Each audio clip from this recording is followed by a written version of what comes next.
Lao Tzu has pointed out that it's the space inside a pot that makes the pot worthwhile. And what he means by that is that those things that limit you give you as much form and possibility as those things that enable you. What that means more broadly is the fact that you come to a given circumstance with a set of possibilities and a set of limitations. It's that allows you to impose form on what you encounter.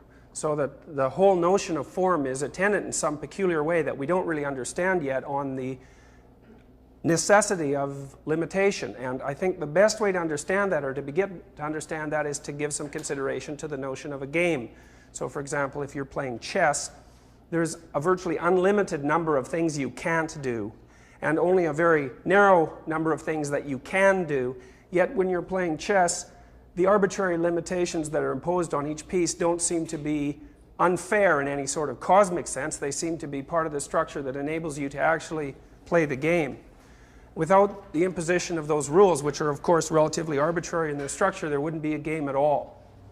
Now, it's clear that for human beings, games and fantasy, for that matter, shade up into reality, so that the game structures that we engage in and the fantasy structures that we use to undergird our stories and our pretend play, say when we're children, shade imperceptibly into real life. We play games because there's something about games that make them deeply analogous to what we do in day-to-day situations. And that means the observation that the rules of a game actually make the game possible is an observation that's broadly applicable to consideration of your own limitation.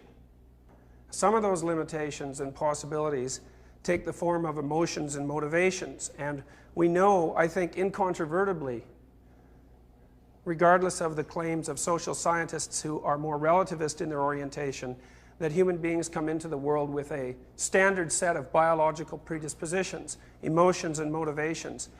And furthermore, I think we know that it's the fact of those shared emotions and motivations that allow us to communicate at all.